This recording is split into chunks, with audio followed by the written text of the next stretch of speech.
ప్రభునందు ప్రియమైన దేవుని బిడ్డలకు యేసుక్రీస్తు నామములో వందనాలు తెలియజేసుకుంటున్నాను. దీనిలా గతించిన కాలం నుంచి మరి ఆదివారం వరకు దేవుడు మనల్ని కాచి కాపాడి సజీవ లెక్కలో ఉంచినందుకు మరి ఒకసారి దేవుని నామాన్ని పొందనాలు. ఈ దినము మరి ఆదివారం మనకి దేవుడు ఇచ్చాడంటే ఎంత గొప్ప విషయం. దీనిలా మరి ప్రతి దినం కూడా అనేకమైనటువంటి శోధల నుంచి, బాధల నుంచి, అనారోగ్యత నుంచి, అదేవిధంగా ఇప్పుడు భయంకరమైనటువంటి వైరస్ నుంచి కూడా, ఈ కరోనా వైరస్ నుంచి కూడా దేవుడు మనల్ని కాచి కాపాడి సజీవ లెక్కలో ఉంచి ఆయన ప్రశస్తమైన హస్తముల కింద మనల్ని భద్రపరిచినందుకు దేవునికి వందనాలు.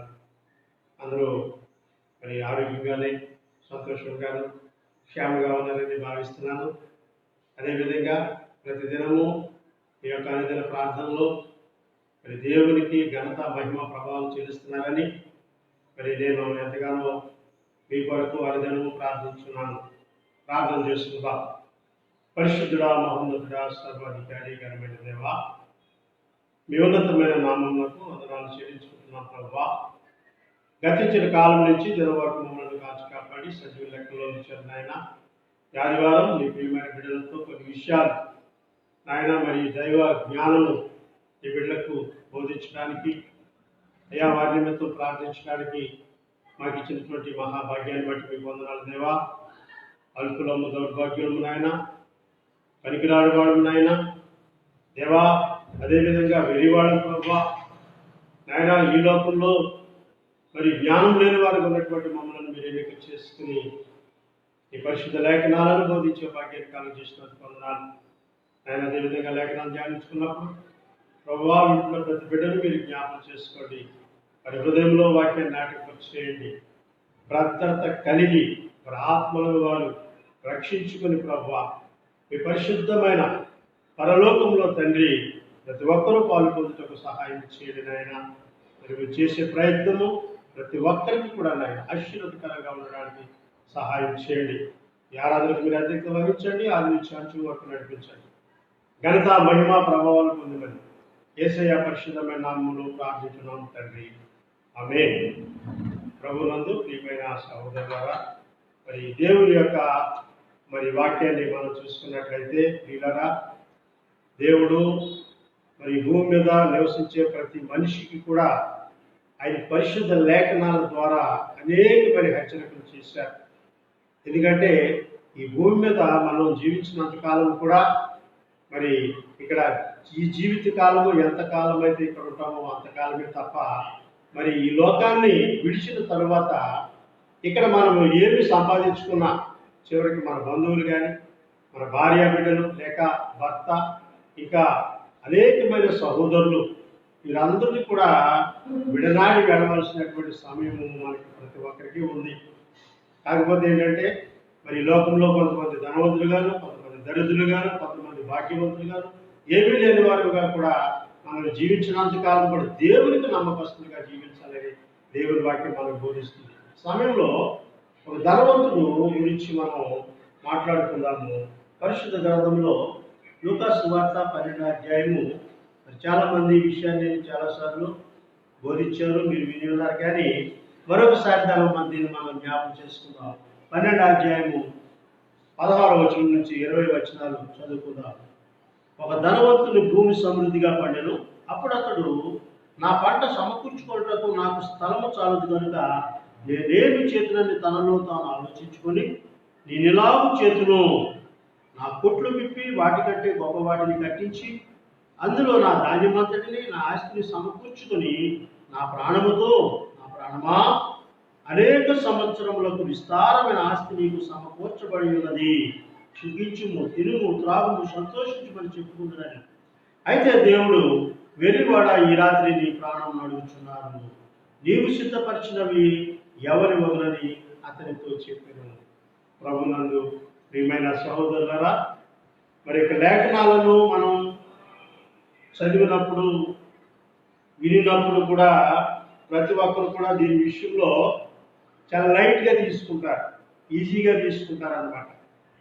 ఇదంతా మరి ఎవరో ధనవంతుడి కోసమో అని కాదు. ధనవంతులు అంటే ఇహలోక సంబంధమైన ధనమే కాదు, పరలోక సంబంధమైన ధనం కూడా సమకూర్చుకోవాలని యేసు ప్రభువు వారు చెప్పారు. ఇహలోక సంబంధమైన ధనానికే మనం ప్రాధాన్యత ఇస్తున్నాం. చాలా మంది గొప్పవాళ్ళు అవడానికే ప్రయత్నాలు చేస్తున్నారు. ఏ విధంగా మనం గొప్పవాళ్ళు మనం ఆలోచిస్తున్నారు తప్ప, మనం ఎంత గొప్పవాళ్ళమైనా, ఎంత సంపాదించుకున్నా, భాగ్యవంతులమైనా, మరి అనేకమైన దేశాల్లో కూడా మన ఆస్తులు సమకూర్చుకున్నా కూడా పిల్లరా ఒక దినాన వాటన్నిటిని విడిచిపెట్టి వెళ్ళిపోవాల్సి ఉంటుంది. ఆ విషయము చాలా మందికి తెలుసు, అయినా కూడా ధనానికే ప్రాధాన్యత ఇస్తారు. కానీ మరి ఈ లోకాన్ని విడిచిపెట్టిన తర్వాత మనం ఎక్కడ ఉంటాము, ఎక్కడ ఉండాలి, మరి మనం ఒక ప్రదేశం ఉండడానికి ఆ నివసించే ప్రదేశం దేవుడు మన కొరకు సిద్ధపరిచాడు. అదే పరలోక రాజ్యం. ఆ రాజ్యాన్ని స్వతంత్రించుకోవడం కోసమే ప్రియమైనటువంటి వాళ్ళరా ఈ లోక సంబంధమైన ఆస్తులు ఎంత సంపాదించుకున్నా, ఎంత ధనం సంపాదించుకున్నా, ఇవన్నీ కూడా మరి దేవుడి ద్వారా సంపాదించుకునేది వేరుగా ఉంటుంది. మనుషుల యొక్క ఆలోచనలతో, దురాశలతో సంపాదించుకున్నవి కూడా ఉంటాయి. కానీ ప్రియమైనటువంటి వాళ్ళరా ఏమి సంపాదించినా కూడా, ఎంత సంపాదించినా కూడా పిల్లరా ఆస్తి సంపాదించుకోవడం గొప్ప విషయము కాదని దైవ వాక్యం చెప్తుంది. చూడండి, కీర్తన గ్రంథము 49వ అధ్యాయము 16వ వచనంలో మనం చూసుకున్నట్లయితే ఇక్కడ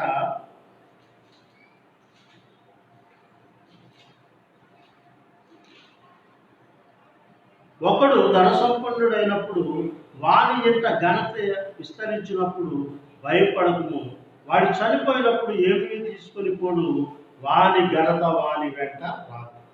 సరే, మహానాయకులు చూసాము, దేశ నాయకులు చూసాము, ధనవంతులు చూసాము. మనం కూడా గొప్ప గొప్ప వాళ్ళు ఆ దినాల్లో అయితే మరి వాడు బస్సుల్లోనూ కారులో తిరిగి విమానాల మీద కూడా తిరుగుతున్నారు. అదేవిధంగా శరీర సంబంధంగా జీవించేవాడు కాకుండా ఆత్మ సంబంధమైన వాడు కూడా ధనవంతులు ఉన్నారు ఈ రోజు. మరి వాళ్ళంతా కూడా ధనానికి ప్రాధాన్యత ఇస్తున్నారు, దేవునికి కాదు. ఎందుకంటే మనం ఎన్ని సంఘాలు మరి నిర్మాణం చేసుకుంటే, ఎన్ని సంఘాలు కట్టుకుంటే మనము ఎంత గొప్పవాడు పోదామని ఆలోచిస్తున్నారు తప్ప అసలు క్రీస్తు ఆ శ్రమపడి సంపాదించినటువంటి ఆయన సంఘము దాని కొరకు మాత్రం ప్రయాసపడడం లేదు. అసలు ఆ సంఘం అంటే కూడా వాళ్ళకి తెలియడం లేదు. కేవలం సంఘం అంటే కొంతమంది జనాన్ని మనం అక్కడికి మరి మన మాట చేత కానీ, క్రియల చేత కానీ, మహత్కార్యాలు ఆ కార్యాలు అని చెప్పేసి వాళ్ళు మన దగ్గరికి రప్పించేసుకుని వాళ్ళ దగ్గర కొంత ధనాన్ని సంపాదించుకోవడానికే ప్రయత్నం చేస్తున్నారు. అయితే ఒక సామాన్య మనుషులు వస్తున్నారు, కొన్నాళ్ళకు కోటీశ్వర్లు అయిపోతున్నారు. ముందు 10 మంది, వెనక 10 మంది. చూసారా, చచ్చిపోయినప్పుడు ఎవడో రాడు. చూసారా, ఇప్పుడైతే నువ్వు ఒక గొప్ప సేవకుడు, గొప్ప దైవజనుడు, గొప్ప ఆస్తిపరుడు, నేను ఎన్నో రాష్ట్రాలు తిరుగుతున్నాను, ఎన్నో దేశాలు తిరుగుతున్నాను అనుకుంటున్నావు. నువ్వు అనుకుంటున్నావు, కానీ ఒక దేశానికి వెళ్ళాలంటే చాలా ప్రయత్నం చేయాలి. అదే పరలోక దేశము. ఆ పరలోకానికి వెళ్ళాలంటే ప్రియమైనటువంటి వాళ్ళ ఇవేమి పనికిరావు, ఈ సంఘాలన్నీ పనికిరావు. కనీసం నువ్వు 100 సంఘాలు పెట్టినా, 50 సంఘాలు పెట్టినా, అందులో ఎంతమంది నువ్వు పరలోక రాజ్యానికి నడిపించడానికి సిద్ధపడుతున్నావు? నాస్తి అనుకుంటే పిల్లరా దానివల్ల ప్రయోజనం ఏమీ లేదు. చూడండి, ఇక్కడ ధనవంతుడు సంపాదించుకున్నాడు. సరే, భూమి సమృద్ధిగా పడింది. అంటే ఇప్పుడంటే వ్యాపారాలు, ఇప్పుడంటే ఇవన్నీ కార్యాలు చేసి సంపాదిస్తున్నారు. అప్పుడైతే పంట పొలాలు, భూమి పంటలు, మరి వీటిని పండించిన గొప్పవాళ్ళు అయ్యేవారు. ఆ యొక్క పంటలు ఐగుప్తు దేశంలో కూడా ఇజ్రాయేలీలు వెళ్ళినప్పుడు అక్కడ కూడా పంటల వల్లనే వాళ్ళు జీవించారు, ఆహారం కోసమే జీవించారు. వాళ్ళు వ్యాపారాలు ఏం చేయలేదు అక్కడ. అక్కడ పెద్ద పెద్ద మరి ఏంటి నిర్మాణాలు ఏమీ చేసుకోలేదు. వాళ్ళ కోసం కాదవి, ఐగుప్తీయుల కోసం కట్టారు. కానీ ఆ యొక్క ధన సంపత్తు సంపాదించుకున్నంత మాత్రాన మనం ఏమి కూడా ఇతరుల గురించి ఏమి భయపడాల్సిన అవసరం లేదు. ఎందుకంటే వాని ఆస్తి అతని వెంట పోదు. సరే, ఎందుకంటే పిల్లరా యేసుప్రభు వారి ఈ భూలోకంలో చెప్పిన ఉదాహరణలన్నీ కూడా పరలోకాన్ని సంపాదించుకోవడానికే తప్ప ఈ భూలోకాన్ని సంపాదించుకోవడానికి మాత్రం కాదు. చూడు, చాలా మంది కూడా ఆ కుటుంబాల్లో సంతోషం కావాలి, ఆ కుటుంబం సంతోషంగా జీవించాలి. మరి మంచి కుటుంబం కావాలనుకునే పాపం వాళ్ళ జీవితాన్ని స్టార్ట్ చేస్తారు. ఓ సంవత్సరం 2 సంవత్సరాలు మంచిగా ఉంటారు. తర్వాత భర్త భార్య విదేశాలు వెళ్ళిపోతూ ఉంటారు. మళ్ళా వాళ్ళు ముసలి వాళ్ళు అయిపోయిన తర్వాత వస్తారు. ఇంకా వాళ్ళకి ఎప్పుడు సంతోషం ఉంది, లేకపోతే ఆరోగ్యం అంతా క్షీణించిపోయినప్పుడు వస్తారు. వాళ్ళకి ఎప్పుడు సంతోషం ఉంది. చాలా మంది చుట్టుపక్కల అనుకుంటారు వాళ్ళు విదేశాలు వెళ్ళిపోయి సంపాదించుకుంటున్నారు అనుకుంటారు, కానీ వాళ్ళ జీవితాన్ని నాశనం చేసుకుంటారనే సంగతి వాళ్ళకి తెలియదు, మేడకి తెలియదు. ఈ భూమి మీద నువ్వు గొప్ప సంపాదన సంపాదించేసుకుని ఎక్కడెక్కడికో వెళ్ళి సమస్తము సంపాదించుకుని దాని అంతా విడిచిపెట్టాల్సిన రోజు దాని దేవుని వాక్యం చెప్తా ఉంటే నువ్వేమనుకుంటున్నావు? అంటే ఈ ఆస్తి అంతా సంపాదించుకున్నాను, నేను గొప్పవాడు అనిపించుకుంటున్నాను. నా బంధువుల్లో కానీ, నా స్నేహితుల్లో కానీ, నా రక్త సంబంధంలో కానీ నేనే గొప్పవాడు అనిపించుకోవాలని నువ్వు అనుకుంటున్నావు. కానీ పిల్లరా, దేవుడి దృష్టిలో ఆయన నిన్ను ఒక్కనిగానే చూస్తున్నాడు. ఆయన నువ్వు అర్థం చేసుకోవడం లేదు. ఆయన నిన్ను ప్రేమించాడు, నిన్ను ఎన్నిక చేసుకున్నాడు, ఆయన బిడ్డగా స్వీకరించాడు, ఆయన కోసం జీవించాలనుకుంటున్నాడు. మనమేం చేస్తున్నామంటే ఎంతకాలం చూసినా నీ యొక్క సృష్టికర్తను విడిచిపెట్టేసావు. అసలు నీ జీవితానికి ఒక మార్గమును సరళం చేసే దేవుడు ఆయన. నీకు మంచి లైఫ్ ఇచ్చే దేవుడు ఆయన. నువ్వు ఉద్యోగం చేస్తావో, వ్యాపారం చేస్తావో, వ్యవసాయం చేస్తావో, ఏ రీతిగా జీవిస్తావో జీవించి నీ దేవుని పనికి నువ్వు సహాయపడాలి. నీ దేవుని పని కొనసాగించడానికి నీ వంతుగా నువ్వు నీ సహాయాన్ని అందించాలి. కానీ ఇవేమీ విడిచిపెట్టి అవన్నీ వదిలిపెట్టేస్తున్నారు. ఎందుకంటే పిల్లల ధనం సంపాదించి ప్రతి ఒక్కరిది ఇదే ఆలోచన. పని చేయకూడదు, డబ్బులు సంపాదించాలి. కష్టపడకూడదు, డబ్బులు సంపాదించాలి. సరేనే, ఈ విధమైనటువంటి ఆలోచనలు ఉండకూడదు. ఎందుకంటే మనం ఎంతకాలం జీవిస్తామో మనకు తెలియదు. పిల్లల అతను అంటున్నాడు చూడండి, ఏమనంటే నా భూమి సమృద్ధిగా పండిపోయింది. అది పండడానికి ఎంత ప్రయాసపడ్డాడో తెలియదు. పంట పడడానికి చాలా శ్రమ పడాలి. మరి పనులు పెట్టుకోవాలి, పనులతో పనులు చేయించుకోవాలి. అసలు భూమి అంతా కూడా పండాలంటే ఒకరి వలన అయ్యేది కాదు. కొన్ని వందల మంది వచ్చి పనిచేస్తేనే కానీ అంత సమృద్ధికరమైన పంట పండదు. మరి ఆ పంట పండింది అంటే అది అతని యొక్క గొప్పతనం కాదు. ఆ పంట ఇచ్చింది ఎవరంటే దేవుడే. నువ్వు నాటిన మొక్క 30 దంతులు 60 దంతులు 100 దంతులుగా ఫలిస్తుంది. దాని అర్థం ఏంటో తెలుసా? ఒకడు ఎకరంలో పంట వేస్తే 10 బస్తాలు పడతాయి, ఒకరికి 20 బస్తాలు పడతాయి, ఒకరికి 50 బస్తాలు పడతాయి. అంటే వారి యొక్క ఫలితము ఆ విధంగా ఉంది. దేవుడు ఇచ్చేటటువంటి ఫలితం అది. దేవుడు ఇక్కడ కూడా నీకు ఒక ఉద్యోగం ఇచ్చాడంటే అది నీ గొప్పతనం కాదు. నీకంటే గొప్పగా చదువుకున్న వాళ్ళు ఉద్యోగాలు అక్కడ తిరుగుతున్నారు. నీకంటే తెలివైన జ్ఞానవంతులైనటువంటి వాళ్ళు ఖాళీగానే ఉంటున్నారు. వాళ్ళు ఇంకా దరిద్రులుగానే ఉంటున్నారు. మరి నువ్వు సంపాదించుకుంటున్నాడు కారణం ఏంటంటే దేవుడు నీకు ఒక గొప్ప యోగ్యత ఇచ్చాడు. దాన్ని మర్చిపోయావు. నీ గొప్పతనం అనుకుంటున్నావు. ఒక కాలు ఇరిగిపోతే దాన్ని బాగు చేసుకోలేవు, ఒక చెయ్యి ఇరిగిపోతే బాగు చేసుకోలేవు. గొప్ప డాక్టర్స్ దగ్గరికి వెళ్తున్నాడు, మంచి మందులు వాడుతున్నాను అనుకుంటున్నా, కానీ డాక్టర్స్ వల్ల మందుల వల్ల నీ రోగము కరెక్ట్ అయిపోద్ది అనుకుంటే అసలు ఆ ఆలోచనే తప్ప. కేవలం ఏంటంటే ఆ వ్యాధి మనకు వచ్చినటువంటి ఆ రోగం ఉపశమనం కోసమే తప్ప కంప్లీట్గా తగ్గదు. ఒకవేళ తగ్గినా కూడా మరణం అనేటటువంటి రోగం ఉంది మనకి. శరీర సంబంధమైనటువంటి మరణం ఉంది. ఆ రోగానికి తప్పించుకోవడం లేడు. మరణించిన తర్వాత ఇంకో రోగం ఉంది, అదే పాపం అనే రోగం. ఆ పాపం వల్ల బహుమానం ఏంటో తెలుసా? ఇంకా భయంకరమైన రెండో మరణం. శరీర సంబంధమైన మరణం వస్తున్న తర్వాత ఆత్మ సంబంధమైన మరణం. ఇక్కడ శరీర సంబంధమైన దాన్ని చూసుకున్నట్టున్నాడు. విస్తారముగా పండిపోయింది.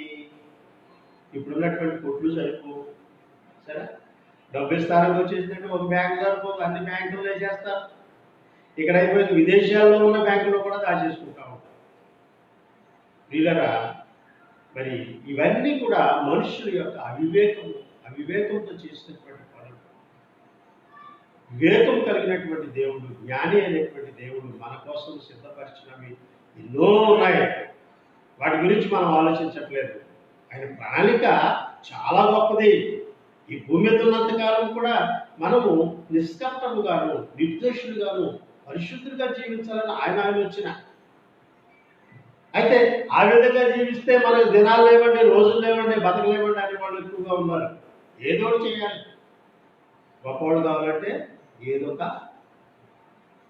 చెడు చేయాలి. మరి చెడు చేయడం వల్ల ఏమొస్తుందంటే ఇక్కడ ఆస్తి వస్తుంది కానీ అక్కడ ఆస్తి పోతుంది. ఇక్కడ దేశాన్ని సంపాదించుకుంటాం కానీ ఆ దేశాన్ని పోగొట్టుకుంటాం. ఆ విషయాన్ని గ్రహించుకోవడం లేదు. చూడండి ఇక్కడ అంటున్నాడు, మరి ఆ ఆ కొట్లన్నీ విప్పేసి వాటికంటే గొప్ప వాటిని కట్టించి అందులో నా ధాన్యమంతటిని, నా ఆస్తిని సమకూర్చుకుంటాడంట.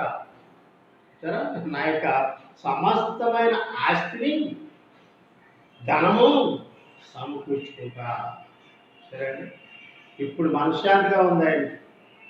ఎందుకంటే పంటలు పండేసినాయి, కొన్ని సంవత్సరాలకు సరిపడిగా పంటలు పండేసినాయి. సంవత్సరాల తరబడి పంటలు పండినవి.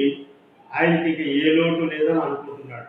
ధనం ఉంది, ఏమి కూడా మరి మనకి ఏమంటారు భయపడాల్సిన అవసరం లేదు. కాబట్టి ఇప్పుడేమనుకుంటున్నాడంటే ఇప్పటి వరకు ఈ శరీర సంబంధమైనటువంటి ఆలోచనలతో సతమైపోయి ఇప్పుడు పీస్ఫుల్గా ఉన్నాడు అనుకుంటా. ఇప్పుడు అంటున్నాడు కూర్చుందో లేదా పండుకుని అంటున్నాడు. ఏమంటాడు చూడండి, సమకూర్చుకుని నా ప్రాణముతో ప్రాణమా అనేక సంవత్సరములకు విస్తారమైన ఆస్తి నీ కొరకు, ఆస్తి నీకు సమకూర్చబడి ఉన్నది. విస్తారమైన ఆస్తి అంటే ఇప్పుడు ఆయన కూడా లెక్క పెట్టలేడు. అర్థమైందండి. ఎందుకంటే చాలా మంది సహోదరులు ఉన్నారు, వాళ్ళ ఆస్తి లెక్క ఎక్కడ వాళ్ళకే తెలియదు అంట కొంతమందికి. అలా చాలా మంది దగ్గర విన్నాను నేను. మాకు ఎక్కడెక్కడ ఆస్తి చూడండి, వాళ్ళు కొనుక్కుంటారని కానీ ఎక్కడ ఉందో తెలియదు అంట, దాచుకుంటారు కానీ ఎంత ఉందో తెలియదు అంటారు. ఇవన్నీ కూడా దేవునికి తెలుసు. నువ్వేం సంపాదించుకుంటున్నావా? ధనాన్ని సంపాదించుకుంటున్నావా, లేక ఆ ఆత్మ సంబంధమైన దరిద్రాన్ని సంపాదించుకుంటున్నావా? ఈ సమస్తమును విడిచిపెట్టేసి దేవుడికి ఇచ్చినటువంటి బిడ్డలను, కుటుంబాన్ని విడిచిపెట్టేసి ఎక్కడెక్కడో తిరుగుతున్నావు, దురాత్మ తిరిగినట్టు లోకమంతా సంచరిస్తున్నావు సంపాదించుకోవడం కోసం. నీ ఇష్టానుసారమైన ఆలోచనలతో, నీ హృదయంలో భయంకరమైన ఆలోచనలతో ఇష్టానుసారంగా జీవించి సంపాదించి చివరికి ఏదో ఒక రోగంతో మనసు పడుతున్నావు. ఇంతకాలం కష్టపడి సంపాదించినటువంటి నీ ఆస్తి, నీ రోగాలు బాగు చేయలేదు. అప్పుడు వస్తావు దేవుడా దేవుడా దేవుడా. సరే, లాస్ట్లో ఆఖరి దినాల్లో దేవుణ్ణి జ్ఞాపకం చేసుకుంటా ఉంటారు చాలామంది. అక్కడ ఏం చేయాలో తెలియదు, ఎలా ప్రార్థన చేయాలో తెలియదు, ఎలా నడుచుకోవాలో తెలియదు. అప్పుడు కూడా దేవుడితో బేరాలాడుకుంటా ఉంటారు. నాకు ఇది ఇస్తే నీకు అది ఇస్తాము, మాకు ఉద్యోగం వస్తే 10,000 వేస్తాము, లేకపోతే మా పిల్లలు పెళ్ళైతే ఒక 50,000 వేస్తాము, పిల్లలు పుడితే 10,000 ఇస్తాము. ఈ విధమైనటువంటి బిజినెస్ చేస్తారు దేవుడితో ఇప్పుడు కూడా చాలా మంది. అసలు దేవుడు నీకు ఇచ్చాడు, ఆయన నీకు ఇచ్చిన దాంట్లోనే ఇవ్వట్లేడు తప్ప నిన్ను దరిద్రులు చేసి ఆయన ఇవ్వాలి నిన్ను అడగట్లేదే. నువ్వు దేవుడికి 1,00,000 రూపాయలు ఇచ్చావంటే నీకు 10 లక్షలు, 1 కోటి రూపాయలు దేవుడు ఇస్తేనే కదా ఇవ్వగలుగుతున్నావు. దేవుడు ఏమి ఇవ్వకుండా నువ్వేమిస్తావు? చాలా మంది కూడా దేవుడికి ఇచ్చేటప్పుడు మేము ఇచ్చేస్తున్నాం అనుకుంటారు, ఏదో వాళ్ళ చరస్థిరాస్తులు పట్టుకొచ్చి ఇచ్చినట్టు. దేవుడు మనకి ఇచ్చేది అంత బాగా దేవుడికి ఇస్తున్నాం, కానీ దేవుడికి ఇవ్వకుండా చాలా మంది తప్పించుకుంటూ ఉంటారు. వాడు సాతానికి దొరికేస్తాడు. సరే, ఎందుకంటే దేవుడిని మోసం చేస్తాడు వీడు. దేవుడిని మోసం చేస్తే ఎక్కడ దొరుకుతాడు, ఎవరు దొరుకుతాడు? మోసగాడికే దొరుకుతాడు. అందుకని మోసగాడు పట్టేసుకుంటాడు అంతే.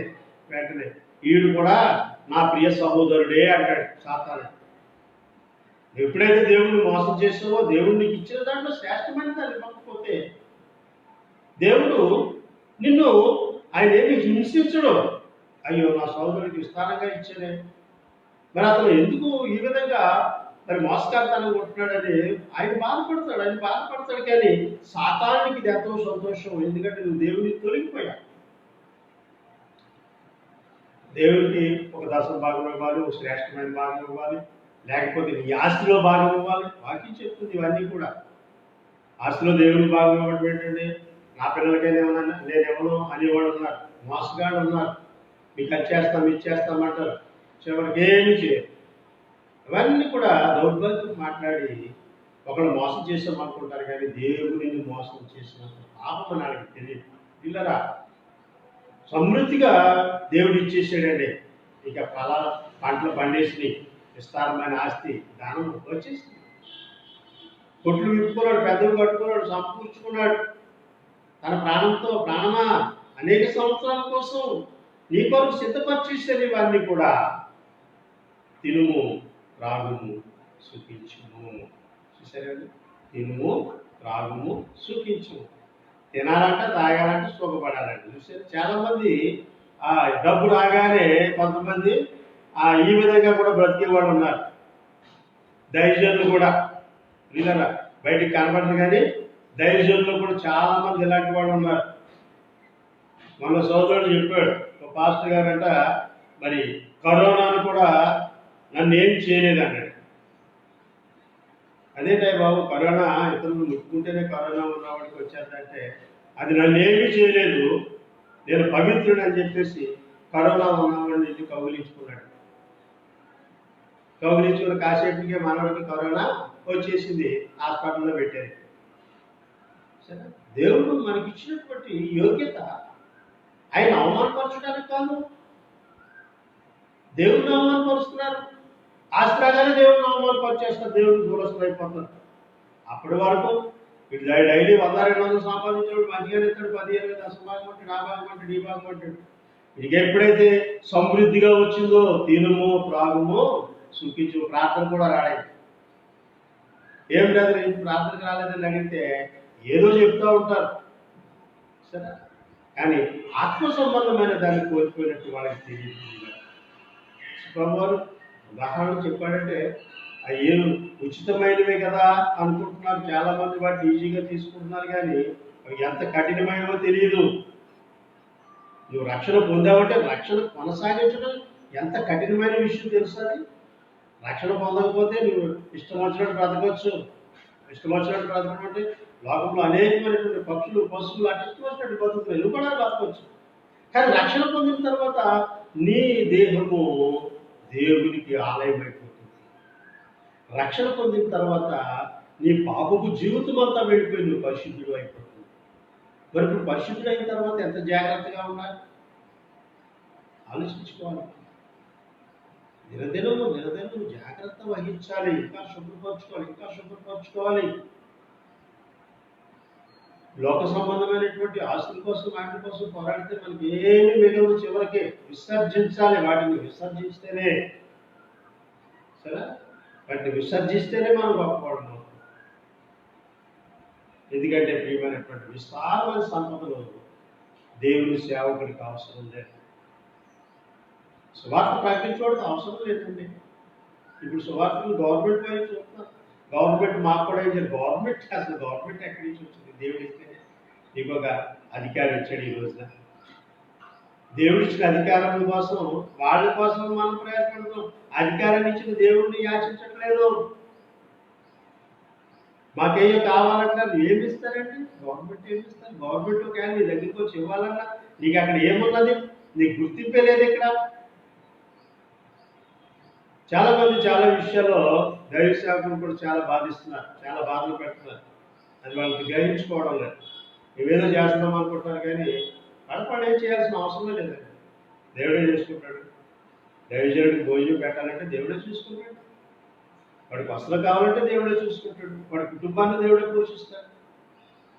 పైగా వాళ్ళ కుటుంబం కూడా వాడిని వెంబడిస్తే వాళ్ళు కూడా సేమ్ అదే ఆశీర్వాదాలు వాళ్ళు పొందుకోగలుగుతారు.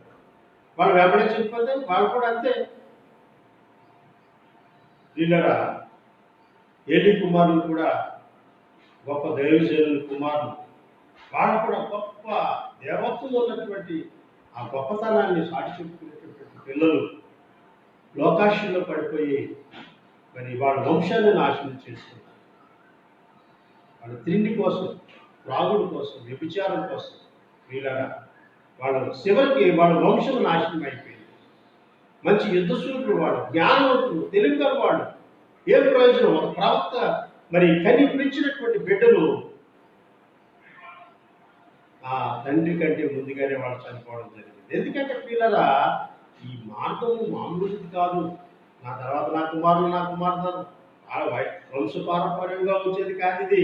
ఆయన ఎవరిని ఎన్నిక చేసుకుంటాడో, ఆయన ఎవరికి ఆ యోగ్యత ఇస్తాడో వాళ్ళే ఆ ఘనత సంపాదించుకుంటారు తప్ప ప్రతివాడు నేను నేను ఆయనకి సేవకుడు అన్నట్టు మాత్రాన అది కరెక్ట్ అయిన విషయం కాదు. ఆయన సేవకుడు. యేసుప్రభు వారు ఈ భూలోకంలో ఏమి సంపాదించుకున్నారో, ఆయన ఆస్తిపాస్తులు ఎంతనో ఎవరికైనా తెలుసు. అపోస్తులు ఏమి సంపాదించుకున్నారో వారి ఆస్తిపాస్తులు ఎంతనో ఎవరికైనా తెలుసు. ప్రియులారా, తెలుసు, మీ అందరికీ తెలుసు. ఏంటంటే వాళ్ళ పేర్లు పెట్టి సంపాదించుకున్నారు తప్ప వాళ్ళ ప్రవర్తన ఎవరు కూడా అనుసరించట్లేదు. ఎవరన్నా ఒక సేవకుడు మామూలు విషయాలు, మంచి విషయాలు చెప్తే వాడు కరెక్ట్ అయిన సేవకుడు కాదండి. కనుక ప్రియమైనటువంటి వాళ్ళ ధన సమృద్ధి దేవుని విషయంలో అది పెట్టడం సమానం అండి. దేవుడికి అసలు అవసరం. సాతాను వచ్చాడు కదా, ఈ లోకరాజ్యాలన్నీ నావే, ఈ సమస్తము నాదే. దేవుడు అన్నాడా? నేను సృష్టించానని అన్నాడు. ఆయన సృష్టికర్త. ఆయన అనలేదు, ఆయనకు అవసరం లేదు కూడా. ఆయన సృష్టించి ఇచ్చేసాడు, నీకు ఇచ్చేసాడు. అది ఇచ్చిన తర్వాత నీకు ఇచ్చానని ఎప్పుడన్నా నిన్ను అడుగుతాడా? ఇంకా ఇస్తానే ఉంటాడు ఆయన. నువ్వు అడుగుతావు ఇంకా, నాకు అది కావాలి, ఇది కావాలి, ఇంకా చాలలేదు. ఎంత ఇచ్చినా ఇంకా ప్రార్థన చేస్తూనే ఉంటావు దానికోసం. ఎంత ఇచ్చినా ఇంకా అడుగుతూనే ఉంటావు, దేవుని శోధిస్తూనే ఉంటావు. కానీ ప్రియమైనటువంటి వాళ్ళ అవన్నీ కూడా వ్యర్థమైనవే. తినుము త్రాగుము సుఖించుము. ఎంతకాలం? 10 సంవత్సరాలు, కొన్ని సంవత్సరాలే. ఆ తర్వాత ఏమవుతుందో మనకే తెలియదు. కాబట్టి ఇక్కడ ప్రసంగి గ్రంథము 5వ అధ్యాయము 10వ వచనంలో మనం చూస్తుంటే అక్కడ అంటాడు,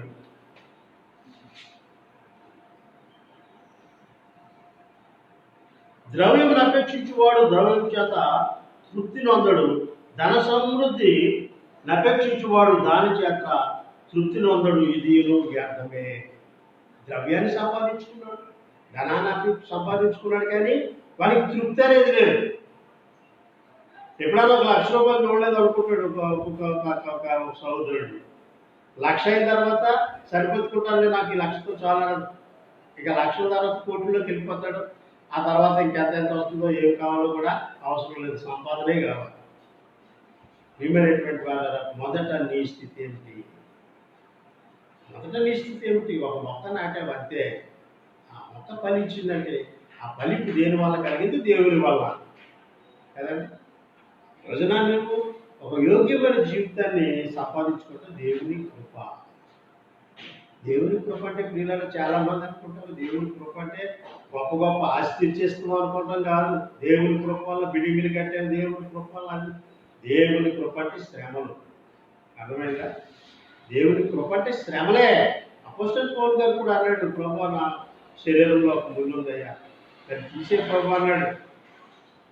ఆయన ఆలోచించాలి. పరలోకంలో కూడా మనకి ఈ ఆశీర్వాదం ఉంది. ఇక్కడే మనం పని చేస్తున్నాం, ఇక్కడే అయిపోయింది అనుకుంటున్నాం మన పని ఇక్కడే కాదు, పరలోకంలో కూడా ఉంది మన పని. ప్రభువు దగ్గర వీళ్ళరా ఆయన యొక్క మహిమను, ఆయన మహిమలో ప్రతి సమయమంతకు సంతోషమే. సరే, అక్కడ మనకి నిద్ర ఉండదు, ఆకలి ఉండదు, దాహం ఉండదు, ఏమి ఉండదు, ఏ దురాశ ఉండదు, బంగారం మీద వ్యామోహం ఉండదు, బంగారం వీధిలో తింటూ ఉంటాం. ముత్యాల మీద, ఆ రత్నాల మీద, పగడాల మీద కూడా మనకి ఆలోచనలు. ఎందుకంటే పగడాలతో ముత్యాలతో కట్టేటువంటి మహాపట్టణం అది. అలాంటి పట్టణంలో జీవిస్తున్నాము. అలాంటి పట్టణంలో జీవించే జీవితాన్ని పొందడం కోసమే దేవుడు ఈలోక సంబంధమైన వాటిని విసర్జించాలని చెప్పాడు. కానీ ధనవంతుడైతే ప్రియులారా తిరుము త్రాగుము చూపించుము. ధనవంతుడు అంటే ఇహలోక సంబంధమైన ధనవంతుడు, ఇహలోక సంబంధమైనటువంటి ఆలోచన కలిగిన వ్యక్తి. కాబట్టి ఆయన ఏమంటున్నాడంటే, సమకూర్చబడి ఉన్నాయి, సుఖించుము త్రాగుము తినమని చెప్పు. అయితే దేవుడు అంటున్నాడు, వెర్రివాడా. చూసారా, దేవుని దృష్టిలో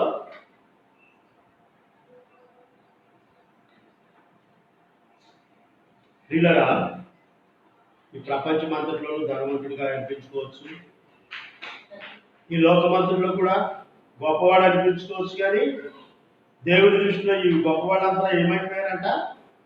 వెర్రివాడా. సరే, వెర్రివాడా అంటున్నాడు.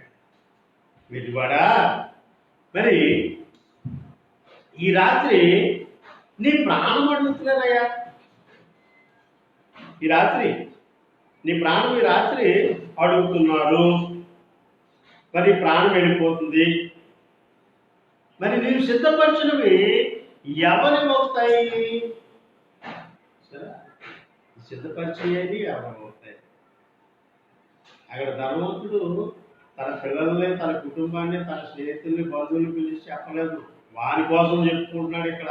అంటే వాడి వెనకాల బ్యాక్గ్రౌండ్ ఏముందో మనకు తెలియదు అక్కడ. ఇవన్నీ ఎవరు అవుతాయంటే బహుశా అక్కడే ఉండొచ్చు. లేకపోతే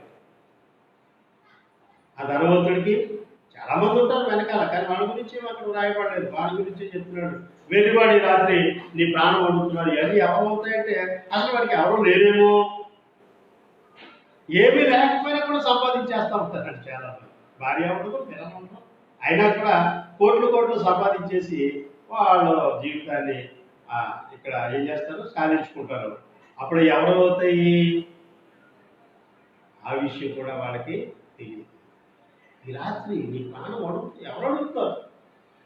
మన ప్రాణాన్ని అడిగేవాడు కూడా ఉన్నారు సుమా. మనం ఇక్కడ అనుకుంటున్నాము మనకి ఏం పర్వాలేదు, విస్తారమైన ఆస్తి ఉంది, లేకపోతే బలగం ఉంది, పలుకుబడి ఉంది, మనం ఇక్కడి నుంచి ఫోన్ చేస్తే మనకి ఏది కావాలంటే మనకు ఆడ దగ్గరికి వచ్చేద్దని మనం అనుకుంటాం. కానీ వీళ్ళరా మన క్రియల వలన, మన ప్రవర్తన వలన ఇంకా కొంతమంది ఉన్నారంట మన ప్రాణం అడిగేవాళ్ళు. దేవుడు కాదు, దేవా ఎంతకాలం మా పాపాత్మ నన్ను బ్రతికిస్తాం, ఎక్కడో సంపాదించుకున్నాడు కానీ ఒక్కదేమన్నా నీ వైపు తిరిగాడా? కానీ నీ సేవకులను గుర్తించాడా? నీ సంఘాన్ని గుర్తించాడా? నీ శ్రమను గుర్తించాడా? నీ శిలువ మరణాన్ని గుర్తించాడా? చివరికి వాడు నిత్య జీవం గురించి ఒక్క దినమన్నా ఆలోచించట్లేదే. ఎందుకు ప్రభావ వాడిగా బ్రతికిస్తాడు? సరే వీళ్ళరా దేవుడైతే మరి దాని గురించి ప్రకటన గ్రంథం 6:13 వచనంలో ఉంటుంది. వాళ్ళు అడుగుతారట ప్రాణం. వీళ్ళరా వాడు ఎన్నో శ్రమలు పడ్డవాళ్ళు, మనకంటే ముందు శ్రమలు అనుభవించారు వాళ్ళు. ప్రవక్తలు కానీ, అలాగే రాజులు కానీ, యాజకులు, న్యాయాధిపతులు, మరి అనేక మంది విశ్వాసులు ఉన్నారు. దేవుని యొక్క భయభక్తి కలిగినటువంటి విశ్వాసులు. మరి వాళ్ళు మామూలు విశ్వాసులు కాదు. వాళ్ళు దేవుడిని వాళ్ళ హృదయంలో మరి భద్రపరుచుకున్నటువంటి విశ్వాసులు స్త్రీల్లో పురుషుల్లో కూడా ఉన్నారు. మరి అలాంటి వాళ్ళందరూ కూడా ఇప్పుడేక ఒక చోట భద్రం చేయబడి ఉన్నారంట. తెల్లని వస్త్రాలు ధరించుకుని, మళ్ళా మాసిపోయిన వస్త్రాలు కాదు, తెల్లని వస్త్రాలు అంటే ఈ తెలుపు కాదు, అదొక రకమైన తెలుపు. అది మనం చూడలేనటువంటి భయంకరమైనటువంటి ఇటువంటి తేజస్సుతో కూడినటువంటి తెలుపు అంట. మామూలు మన గోడ కొట్టిన తెలుపు కాదు. చాలా మంది తెల్లని వస్త్రాలతో ధరించుకున్నవాడు కనబడ్డాడు నాకు అంటా ఉంటారు చాలా మంది. ఆ తెల్లని వస్త్రం చూసే కళ్ళు కూడా నీకు సరిపో. నీ కళ్ళు ఆయన రూపాన్ని చూడలేవు. నీ కళ్ళు అంత పరిశుద్ధమైనవి కాదు. మన కళ్ళు పరిశుద్ధమైనవి కాదు. మన కళ్ళు ఎంతసేపు డబ్బులు చూడాలి, లేదా బంగారం చూడాలి, ఇంకా లోకంలో ఉన్నటువంటి అన్నీ కావాలి, వెర్రి అన్నీ కావాలి, టిక్ టాక్లు, ఆ టాక్లు, ఈ టాక్లు కావాలి. అంతే తప్ప దేవుని వాక్యం చదువుదాము, ఆ దైవావేశం మనలో వచ్చినటువంటి ఆ యొక్క బహుమానం పొందుదాము అని ఆలోచన కలిగిన వాడు చాలా తక్కువ. పనులన్నీ చేసుకుంటూ ఉంటారు. అంతసేపు పని పని పని పని. పిల్లరా 2 నెలల నుంచి సరైన పనులు లేవు, ఎవరికి వ్యాపారాలు లేవు. సంఘంలో వాక్యం చెప్పేటటువంటి ఆ సమయాన్ని కూడా కోల్పోయాం. అన్నిటికీ అంతము సమీపమై ఉన్నది అంటున్నాడు ఇక్కడ. అన్నిటికీ అంతము సమీపమైంది అంటాడు పేతురు రాసిన పత్రికలో. ఎందుకంటే పిల్లరా సమీపించేసింది, మీరు గ్రహించుకోవడం లేదు. ఇంకా ఆస్తి ఆస్తి ఆస్తి. మన ప్రాణం ఎంతకాలం? 70, 60, 70, 80, 90 సంవత్సరాలు బతికేయాలంతే. ఇంకా ఆరోగ్యం కోసం ఏవో మందులు వాడేసేయాలంతే. నీ శరీరం కృషించిపోతుంది. ఆ సంగతి నువ్వు గ్రహించుకోవడం. ప్రియమైనటువంటి వారు, దేవుడు మన కోసం సిద్ధపరిచినవి మనం పొందుకున్న తర్వాత లోక సంబంధమైన వాటిని విడిచిపెట్టేయాలి. ఇంకా వాటిని మా పిల్లల కోసం, మన కోసం ఇంకా వాళ్ళ కోసం ఏమనుకుంటే ఇక నీ కోసమేమి మిగలదు. చివరికి అది సిద్ధపరిచిన రాజ్యంలో కూడా వెళ్ళలేవు. అది గ్రహించుకోవాలి. అది తెలుసుకున్నంత వరకు కూడా ఈ భూమి మీద ఎంతకాలం జీవించినా దేవునికి దూరస్తుమే తప్ప దేవునికి దగ్గర కాలేదు. అందుకే ప్రియుల ధనవంతులు అవ్వాలంటే ఆ దేవుడి రాజ్యాన్ని కోల్పోతాం. చూడండి, వెర్రివాడ రాత్రి నీ ప్రాణం అందుతుంది. ఎవరు అవుతాయా ఇవన్నీ? యేసుప్రభు గారు చెప్పినటువంటి మాటలు ఇవి మామూలు విషయాలు కాదు. ఎందుకంటే ఈ లోక సంబంధమైనటువంటి ధనాన్ని అపేక్షించేటటువంటి వారు పరలోక రాజ్యాన్ని పొందుకోలేరంట. కాబట్టి ఈ లోకరాజ్యం కోసము, లోక ఆశల కోసము మనం జీవించకూడదు. దేవుడు ఒక మంచి జీవితాన్ని ఇచ్చాడు. ఒక సేవకులకి మంచి సేవకుడిగా ఉండమని సేవ చేయమని ఇచ్చాడు తప్ప నీవు సేవ చేయించుకోమని కాదు. నా ముందు 10 మంది, వెనకాల 10 మంది, చుట్టూ 100 మంది ఉండాలని కాదు. అక్కడ నువ్వు చచ్చినప్పుడు ఒక్కడు రాడు. మనం చచ్చినప్పుడు ఒక్కడు రాడండి. మనం చచ్చాక ముందు 10 మంది, అందరూ 10 మంది వస్తారా? రాలే. మనమే బిక్కు కొట్టి వెళ్ళాలి. ఆ వెళ్ళే ఆత్మకి ఎన్ని దురాత్మలు దాడి చేస్తాయో తెలుసా? నువ్వు పరిశుద్ధపరచబడిన ఆత్మగా నువ్వు వెళ్తే ఆ మధ్యలో దురాత్మల సమూహం ఉంది. అది దాడి చేస్తుంది మేము. మమ్మల్ని తప్పించుకుని ఎక్కడికి వెళ్తామని. చచ్చిన తర్వాత కూడా శ్రమలు ఉన్నాయి. ఇవన్నీ దాటుకుంటే అప్పుడు నువ్వు ఆ దేవుని దగ్గరికి వెళ్ళగలుగుతావు. లేదు ఇంకా ఆ సమృద్ధికరమైనటువంటి పంటలు, ధనము, ఇంకా ఈ భూలోక సంబంధమైన ఆస్తులు ఇవే నాకు అనుకుంటే అసలు అక్కడ కూడా వెళ్ళలేదు. ఆలోచించుకోవాలి ప్రియమైనటువంటి. ఇది ఉత్తమైనది, దాన్ని మనం ఎన్నిక చేసుకోవాలి. ప్రవక్తలు వీళ్ళందరూ పాటుపడినంతా కూడా దేవుని రాజ్యం కోసం వాళ్ళు ఇంకా అక్కడే ఉన్నారు. పాపం వాళ్ళు కూడా ఆ రాజ్యంలో ప్రవేశించలేదు. వాళ్ళంతా ప్రయాసపడ్డారు. వాళ్ళ రప్పంతో పోయించుకున్నారు. ఆ శిరస్సును ఖండించారు. వాళ్ళని ప్రియమైనటువంటి కొరడాలతో కొట్టారు. వాళ్ళని కూడా సిలువ పెట్టి చంపేశారు. నానా హింసలు పెట్టి చంపేశారు. రాళ్లతో కొట్టి చంపేశారు. అయినా కూడా ప్రియమైనటువంటి వాడు అన్ని బాధలు భరించుకుంటూ కూడా అన్ని వేదనలు పడి ఈ రోజున ఒక చక్కని మార్గాన్ని మనకి సిద్ధపరిచి వారు వెళ్ళిపోయారు. ఇప్పుడు నువ్వు సువార్త ప్రకటించాలంటే నువ్వు దైవ గ్రంథం చేతి పట్టుకోగానే 10 మంది యాడ్ అయిపోతున్నారు. సంవత్సరంలో 20 మంది యాడ్ అయిపోతున్నారు. నువ్వు ఇంకా గొప్ప జ్ఞానవంతుడు అయితే 2-3 నెలల్లోనే 1,00,000 మంది అయిపోతారు, కోట్లు సంపాదించారు. అంతే తప్ప ఇది దేవుడు అనుగ్రహించిన మహిమ. ఆయన మహిమ నిమిత్తం మనం జీవించాలని అనుకోకపోతే ప్రియులారా మనం ఎంత చేసినా కూడా వ్యర్థం. కాబట్టి మీ ధనవంతుడు నీ ప్రాణం అడుగుతున్నారు అంటే ధనవంతుడు అక్కడే వెళ్ళాలి, చుట్టుపక్కల ఏమన్నా తీసుకుపోతాడా? అక్కడే వెళ్ళాలి. మనం కూడా అంటే ఒక్కొక్కడమే.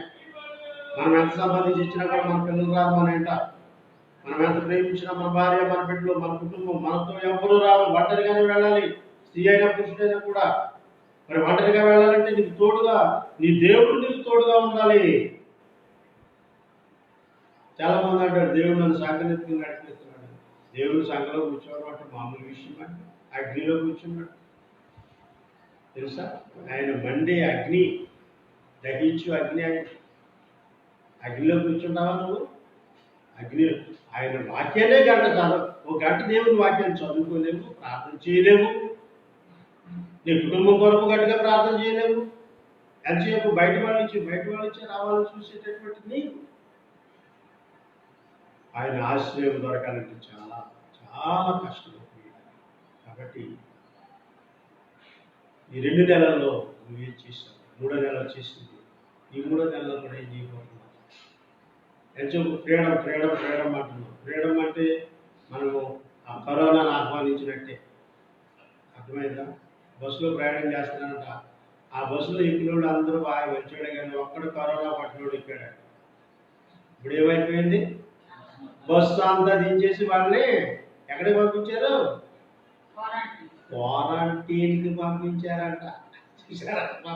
ఎవరో బంధువులు ఎట్టుకో ఎక్కడికో వెళ్దామని బ్యాగులు అట్టుకుని చక్కగా బస్సు ఎక్కారంట. వీళ్ళ మధ్యకి కరోనా వీరుడు వచ్చాడు. వాడు కూడా వీరుడు అంటే మళ్ళీ వీరుడు అంటే ఏంటి? అందరికీ వ్యాధిని అంటించేయడం అన్నమాట. యుద్ధంలో యుద్ధంలో ఉన్నటువంటి వాళ్ళని సైనికులకి ఎలా చంపేస్తారో ఈ కరోనా సోకినోడు కూడా 10 మందిలోకి అయితే 10 మందిని చంపేతాకే తప్ప వాళ్ళని రక్షించడానికి, ప్రేమించడానికి కాదు. జాగ్రత్తగా ఉండాలి. మమ్మల్ని ఏం చేయట్లేదంటే దేవుడిని కాపాడాడు కాబట్టి ఏం చేయట్లేదు. నీ దేవుడిని కాపాడాడని చెప్పి ముందుకు మాస్క్ పెట్టుకోకుండా ఇష్టానుసారంగా తిరిగితే సడన్గా తగిలిందనుకో అప్పుడు తెలుస్తుంది దాని గొప్పతనం. అప్పుడు వరకు మనకి తెలియదు. ఈ వ్యాధి సోకనంత వరకు మనం గొప్పవాడమే. సోకిందంటే తెలుస్తుంది మనమంతా వేస్ట్ వేస్ట్ మనుషులు. వీళ్ళరా దేవుడు నిన్ను కాపాడుతున్నాడు. నిన్ను రక్షించుకో, నీ ప్రాణాన్ని రక్షించు, నీ రక్షణ కొనసాగించు, నీ ప్రభుకి విధేయత కలిగి జీవించు, నీ కుటుంబాన్ని విడిచిపెట్టరు, నీ కుటుంబంలో ఉన్న వాళ్ళు ఎవరిని విడిచిపెట్టరు. ఎందుకంటే నీ కుటుంబమే నీకు ఆధారం. దేవుడు నీకు ఇచ్చినటువంటి కుటుంబంలో నీవు సుఖంగా సంతోషంగా జీవించడం కోసం ఇస్తున్నా, వాళ్ళు విడిచిపెట్టడానికి కాదు. వీళ్ళరా కాబట్టి ధనవంతుడు మరి తనలో అవివేకంగా మాట్లాడాడు, కానీ వివేకము కలిగి మాట్లాడాడు. మనం కూడా అలాంటి అవివేక ప్రజలు కలిగి కాదు, ఇలా వివేకం కలిగి జీవించాలి. వివేకం కలిగి జీవించాలంటే దేవుని మార్గంలో నడుచుకోవాలి, దేవుని వాక్యాన్ని ధ్యానించుకోవాలి, ప్రార్థనలో పట్టుదల కలిగి ఉండాలి. నువ్వు ప్రార్థన చేసినప్పుడు ఏదడితే దేవుడు సిద్ధపరుస్తున్నాడు అంటే ఆయన తీసుకొచ్చి నీకు అక్కడ పెట్టడం. నీకు తిరుగుతున్నట్టే దేవుని కృప. నువ్వు క్షేమంగా జీవిస్తున్నావంటే దేవుని కృప. నీ కుటుంబం క్షేమం ఉందంటే దేవుని కృప. ఎంత గొప్ప కార్యాలు చేసే దేవునికి సమయం ఇవ్వాలి మనం. ఎంత గొప్ప కార్యాలు చేసే దేవునికి మనం ఒక భాగం ఇవ్వాలి. భాగం అంటే నాకు సంపాదన లేదు, నీకు సంపాదన ఉన్నప్పుడే ఇవ్వు. లేనప్పుడు దేవుడు ఇమ్మని ఎప్పుడు ఎవరిని అడగలేదు. అర్థమైంది? ఎందుకంటే కరువులో సారేపతి అనేటువంటి ఆ ఊళ్ళో ఒక వెధవరాలు ఉంది. ఎంత కరువులో ఉందంటే వర్షాలు లేవు, పంటలు లేవు, అక్కడ తినడానికి తిండి కూడా కరువు అయిపోయింది. ఆ పరిస్థితుల్లో కొంచెం పిండి ఉంది, కొంచెం నూనె ఉంది. మరి ఆ పిండి చేసుకుంటే 2 అప్పాలు అవుతాయి. ఆమె కుమార్తె ఆమె తిని ఆఖరిసరికి చనిపోదామని ఒక లాస్ట్ ఆలోచనకు వచ్చేసారన్నమాట. మరి అలాంటి సమయంలో ప్రవక్త వచ్చాడు ఆమెకు ఎదురుగా.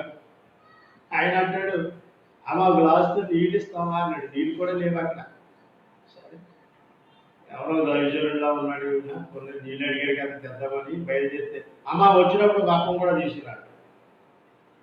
ఇప్పుడు ఏం చేయాలని?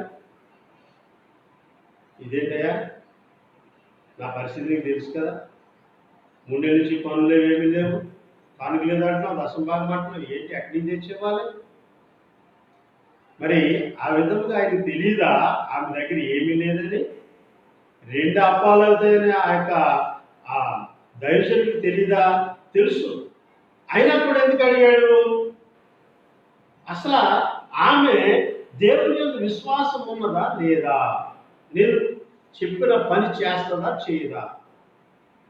వెంటనే ఇంటికి వెళ్ళేది, ఆయా ఇదిగో నీ దాసురాలు అయినటువంటి కొంచెం పిండి ఉంది నాకు, నేను నా బిడ్డ చెరువుకు అప్పం చేసుకుని తినేసి చచ్చిపోదాం అనుకుంటున్నా, మరి నువ్వు కూడా అడుగుతున్నావు, ఎలాగంటే ముందు నాకు తీసుకురా తర్వాత నువ్వు తింది కానీ అన్నాడు. వెళ్ళింది, ఒక అప్పం చేసుకొచ్చింది, దైవజనుడికి ఇచ్చింది. మరి దైవజనుడు అప్పం తిన్న తర్వాత ఆమె అన్నాడు, నువ్వు వెళ్ళి చేసుకో ఇప్పుడు అన్నాడు. ఆమె వెళ్ళింది, ఆ పిండి ఆ బుడ్డిలో నూనె అయిపోలేదు, ఆ తొట్టిలో పిండి కూడా అయిపోలేదు. అంటే అవి చేసే కొద్ది ఆ రొట్టెలు వస్తున్నాయి, భూమి మీద దేవుడు వర్షం కురిపించి పర్యంతంలో తన కుటుంబం అంతా కూడా ఆహారంతో దేవుడు వాళ్ళని పోషించాడు. అయ్యా మరి నాకు 3 నెలల నుంచి జీతం లేదయ్యా, 3 నెలల నుంచి పని లేదు, వ్యాపారం లేదు, ఏం లేదు. ఎట్లాగంటే దేవుడికి ఆయనకి ఇచ్చేది ఆయనకి మనం ఇవ్వాలి. ఎందుకంటే మరి 3 నెలల నుంచి పని లేకపోతే భోజనం మాట్లాడలేదు, తింటున్నాము, అన్నీ అంతకంటే ఎక్కువ చేస్తున్నాము. ఇప్పుడు ఇంట్లో కూర్చొని హ్యాపీగా మంచి ఆరోగ్యవంతులుగా ప్రార్థన చేస్తున్నామో లేదో మనకి తెలియదు, దేవునికి తప్ప. మరి దేవుని కార్యాలు చేయాలి, దేవుని కార్యాల కొరకు మనం కూడా సిద్ధపడాలి. అప్పుడు ఆయన రాజ్యాన్ని సంపాదించుకుంటాం. వీళ్ళరా ధనవంతులు అవుతామంటే శోధనలో పడతాం, ఏడులో పడతాం, ఇబ్బందులు పడతాం. చూడండి, కోటాను కోట్లు మరి అప్పులు చేసేసి విదేశాలు పారిపోతున్నారు. మరి ఆయన సుఖపడుతున్నారా, సంతోషపడుతున్నారా? చివరికి జైలు పాలు అవుతున్నారు. సరే, అంత గొప్పవాడు అయితే కాదు. మనం సంపాదించి కొద్ది సంపాదన కూడా దేవునికి ఇష్టమైన వారుగా మనం జీవించినట్లయితే ఆయన రాజ్యాన్ని స్వతంత్రించుకుంటాం. దేవుడు తన పరిశుద్ధ వాటి మనం కూడా జీవించిన కాదు. నేను దైవజనులుగా దైవదోసుగా లేక విశ్వాసుల పరిశుద్ధమైనటువంటి మాటలు విన్నప్పుడు వాటిని పరిశీలన చేసుకోవాలి. మరి మాట్లాడిన మాటలు అవి వ్యర్థంగా తీసుకోకూడదు, అవి ఈజీగా తీసుకోకూడదు. దేవుని వాక్యం ఇది, నా సొంత విషయాలు కాదు, నా కుటుంబ విషయాలు కాదు.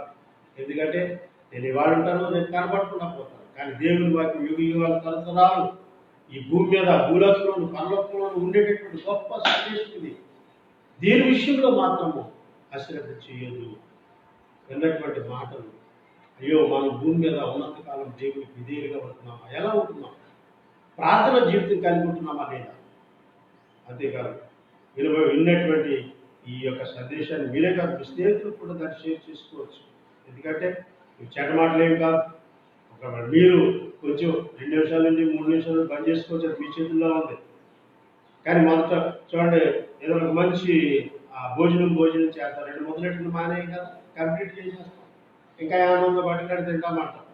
వాకి విషయానికి వచ్చేదానికి 2 మాటలు ఇంకో శాపం పెట్టుకుందాం, ఏముంది ఫోన్ ఏముంది, ఇలాగంటే వెళ్ళిపోతాం కదా.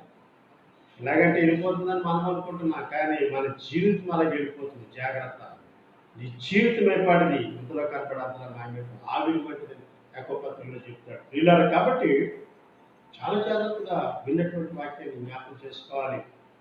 మనం దేవుని కొరకు ఏం చేస్తున్నాం? దేవుడు అయితే మనం పోషిస్తున్నాడు, ఇంట్లో పెట్టి పోషిస్తున్నాడు. నువ్వు డ్యూటీ చేసినట్టు అలా జీవించినప్పుడు అలాగే జీవిస్తున్నావు. అందులో ఏమాత్రం కూడా దేవుడిని కొదువు చేయలేదు. మరి నువ్వెందుకు దేవుని విషయంలో కొదువు చేస్తున్నావు? ఆలోచించు. ఇలా దేవుని చెప్తున్నట్టే మరి ఆ వచ్చే నెల 8వ తారీఖు నుంచి అంటే నెక్స్ట్ సండే నుంచి మరి ఫ్రీ అవుతుంది, ప్రార్థన చేసుకుంటారని అంటారు చాలా మంది. నాకు కూడా తెలియదు. ఒకవేళ దేవుడు ఆ విధంగా మరి 5వ తేదీ నుంచి కానీ చర్చెస్ వాటిలో అలాగే దేవాలయాలన్నింటిలో ప్రవేశం అన్నట్టు మరి వాటిలో మన చర్చెస్ కూడా ప్రవేశం ఇస్తే మరి ఎంతో సంతోషము. అది కూడా మరి అందరికీ వచ్చేసి బిల్బరామంటూ చర్చలు వెళ్ళిపోవడం కూడా కాదు. ఏదో కొద్దిమంది రావాలి, ఆరాధనలో పాలు పొందాలి, వెళ్ళాలి. కాబట్టి ప్రియమైనటువంటి దానికోసం మీరు అందరూ ప్రార్థన చేయండి. ఎందుకంటే ఎంతకాలం సువార్త మరుగు చేయబడింది. కాబట్టి మీరు కూడా విన్నారు, వాక్యం విన్నారు, కానీ 2 ఏళ్ళు కూడా దేవునికి ఇదేంటికి ఎలా ఉన్నారో, ఎలా ఉన్నారో, ఆ సేవకుడు ఎలా ఉన్నారో, ఫోన్ లేదు, ఏమీ లేదు, ఎలా ఉన్నారో తెలియదు, ఏం చేస్తున్నారో తెలియదు. రేపు పొద్దున ప్రార్థన కూడా ఫోన్ చేసి పిలుచుకోవాలి. అందరూ ఆ సేవకుడిని ఎదుర్కోవాలి, ఎక్కడున్నారు. మీకనేటువంటి వాళ్ళ దేవుడికి మీరు కావాలి, మీకు దేవుడు కావాలి అనుకుంటే దేవుడు విడిచిపెట్టాడు. ఎందుకంటే మీరు ఆయన రాజ్యంలో ఉండాలని కోరుకుంటున్నారు. మరి ఆయన రాజ్యంలో ఉండాలని మీరు కూడా కోరుకుంటే ఆయన లేఖనాలను మీ హృదయాల్లో భద్రం చేసుకోవాలి. అనేక మందికి షేర్ చేసి వాడు కూడా వీళ్ళని మనం సహాయపడాలి. ప్రార్థన చేసుకుంటాం. మహోన్నతుడు సర్వాధికారి మా ప్రేమ కర్త, పరిశుద్ధుడా, మా విమోచకుడా, మా రక్షణకర్త దేవా, మీకే వందనాలైనా.